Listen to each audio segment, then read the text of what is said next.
দর্শক, পুলিশের গাড়ির উপরে কিন্তু সাধারণ জনতা তারা কিন্তু ক্ষিপ্ত হয়েছে, কারণ তাদের আসতে লেট হয়েছে এবং ঘটনা 2 ঘন্টা পরে পুলিশ এসেছে। এ কারণে কিন্তু আমরা দেখেছি যে সাধারণ যে সকল জনতা পুলিশকে কিন্তু হেঁটেও যেতে বলছে। ইতিমধ্যে কিন্তু আমরা দেখেছি যে হাইওয়ে পুলিশ আসছে, দেখতে পাচ্ছেন এই হাইওয়ে পুলিশ কিন্তু ঠিক ঘটনার 2 থেকে 2.5 ঘন্টা পরে এই ঘটনাস্থলে এসেছে। এতে ক্ষিপ্ত হয়েছে সাধারণ জনতা, কারণ এখানে যেহেতু 4 জন নিহত হয়েছে ঘটনাস্থলে, আর তারা 2.5 ঘন্টা পরে কিন্তু এই হাইওয়ে পুলিশ এই ঘটনাস্থলে এসেছে। তাদেরকে কিন্তু চলে যেতে বলেছে এই উৎসব জনতা।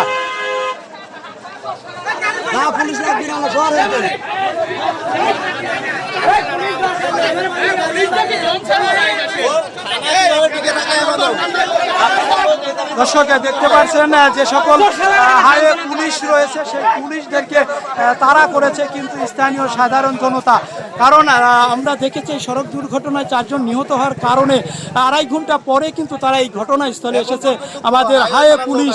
আসলে এদের গ্রামের যে সকল সাধারণ মানুষ তাদের দাবি যে প্রশাসন কেন এত দুর্বল, তারা কেন কাজ করছে না, এ বিষয় নিয়ে কিন্তু নানা জল্পনা কল্পনা সাধারণ মানুষের।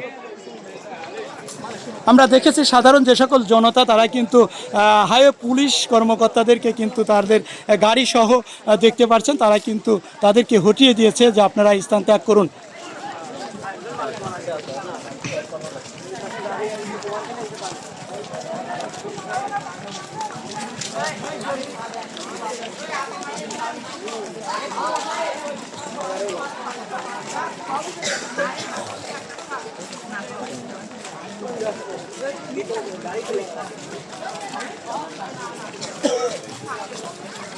গম পারে ড্রাইভারে গম পারো তো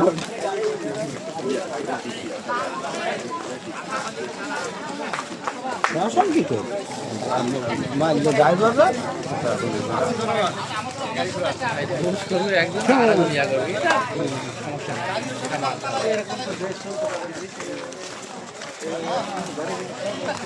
দর্শক, দেখতে পাচ্ছেন কুষ্টিয়া রাজবাড়ী আঞ্চলিক মহাসড়কের যে সড়ক দুর্ঘটনা, অর্থাৎ ভোর 6:30টার দিকে যে সড়ক দুর্ঘটনা ঘটেছে, এই সড়ক দুর্ঘটনায় ঘটনাস্থলে 4 জন নিহত হয়েছে এবং একজন গুরুতর আহত। তাকে ওই স্থানীয়রা উদ্ধার করে কুষ্টিয়া জেনারেল হাসপাতালে চিকিৎসাধীন অবস্থায় রয়েছে।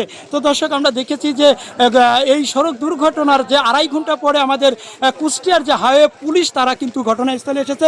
তাদেরকে স্থানীয় জনসাধারণ মানুষ অর্থাৎ জনসাধারণ তারা কিন্তু তাদেরকে বলছে যে আপনারা স্থান ত্যাগ করে এই জায়গা থেকে এই মুহূর্তে চলে যেতে হবে। ইতিমধ্যে আমরা দেখেছি হাইওয়ে পুলিশ কর্মকর্তা তারা কিন্তু তাদের গাড়ি নিয়ে কিন্তু তারা ঠিক আমরা দেখেছি খোকসার দিকে চলে যাচ্ছে। তো বিস্তারিত সরাসরি দেখাতে খোকসা শিমুলিয়া কুটিপাড়া থেকে আমি আপনাদের একটু চেষ্টা করছি। এবং রাস্তায় গাছ ফেলে যে ব্যারিকেড এবং যে যানজটের সৃষ্টি করেছে সেটি কিন্তু বাস্তব চিত্র দেখতে পাচ্ছেন। আমরা দেখেছি শত শত পরিবহন থেকে শুরু করে যে সকল যানবাহন সেগুলো কিন্তু রাস্তার অপর দিক থেকে আমরা দেখেছি যে ঠিক এইভাবে তারা সারিবদ্ধভাবে দাঁড়িয়ে রয়েছে। ভোগান্তিতে পড়েছে সাধারণ মানুষ বা সাধারণ যাত্রী।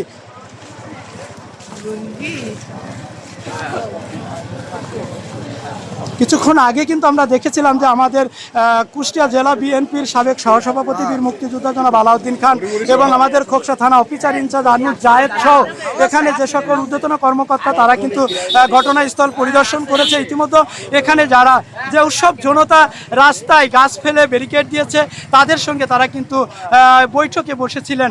ইতিমধ্যে আমরা জানবো যে বৈঠক শেষে কিন্তু আসলে আজকের এই রাস্তার যে ব্যারিকেড দিয়েছে সেই ব্যারিকেড কীভাবে দূর করা যায়, কারণ এই ব্যারিকেডের কারণে কিন্তু আমরা দেখেছি যে শত শত গাড়ি কিন্তু তারা এভাবে রাস্তায় দাঁড়িয়ে রয়েছে, আর এ কারণেই কিন্তু ভোগান্তিতে পড়েছে সাধারণ বাস যাত্রীরা।